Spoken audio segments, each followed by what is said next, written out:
Hai teman-teman, perkenalkan nama saya Jinny. Saya dari Prodi Manajemen, mahasiswa Institut Santibuana Angkatan 2024. Saya akan menjelaskan mengenai pengertian paragraf, fungsi paragraf, tanda paragraf, struktur paragraf, dan jenis-jenis paragraf. Di sini saya akan menjelaskan mengenai mata pelajaran Bahasa Indonesia. Yang pertama saya akan menjelaskan mengenai pengertian paragraf. Paragraf adalah kumpulan sebuah kalimat yang saling berhubungan dan membentuk gagasan atau tema tertentu. Di dalam pengertian tadi ada 2 poin, yaitu gagasan dan tema. Gagasan ini adalah hasil pemikiran atau ide pemikiran seseorang. Nah, kalau tema ini adalah ide pokok dalam sebuah gagasan, baik dalam cerita maupun tulisan. Contohnya, temanya menjaga kebersihan itu penting. Gagasannya, kita sebagai masyarakat penting menjaga kebersihan dalam kehidupan kita sehari-hari. Salah satu tindakan yang bisa kita lakukan adalah membuang sampah pada tempatnya, dan kita juga tidak membuang sampah pada tempat yang bukan tempatnya. Nah, itu adalah pengertian dan contoh dari pengertian paragraf maupun contoh dari gagasan dan tema tersebut. Yang kedua adalah fungsi paragraf.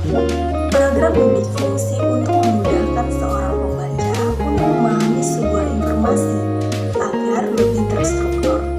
Nah, paragraf juga memiliki fungsi, yaitu untuk memisahkan bagian uraian agar si pembaca ini bisa berhenti lebih lama ketika dia sedang membaca sebuah karangan yang lebih panjang.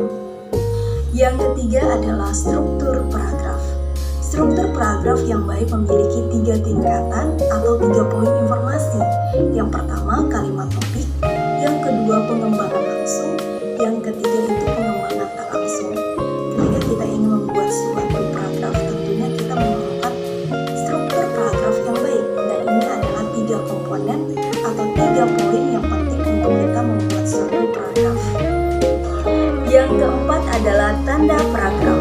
Tanda paragraf adalah pemformatan untuk menunjukkan akhir paragraf dan awal paragraf.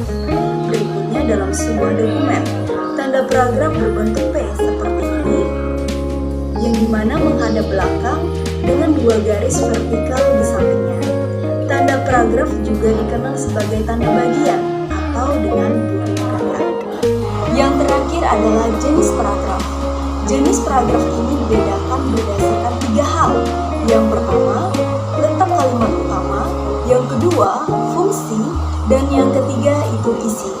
Nah, saya akan menjelaskan apa saja yang termasuk di setiap jenis paragraf ini. Yang pertama itu jenis berdasarkan letak kalimat utama, yaitu deduktif, induktif, deduktif dan induktif atau campuran, dan alternatif. Dan yang kedua, jenis berdasarkan fungsinya, yaitu penutup, pembuka, isi, dan penghubung. Dan yang terakhir adalah jenis berdasarkan isinya, yaitu paragraf argumentasi. Nah, itulah penjelasan mengenai jenis-jenis paragraf dari ketiga hal yang saya jelaskan tadi. Sekian dari penjelasan mengenai paragraf dalam materi Bahasa Indonesia. Semoga apa yang saya jelaskan ini menjadi sebuah pembelajaran dan pengalaman buat kita semua agar mengerti apa itu paragraf, baik dari pengertian, fungsi, tanda, struktur, dan jenis-jenis. Saya ucapkan terima kasih.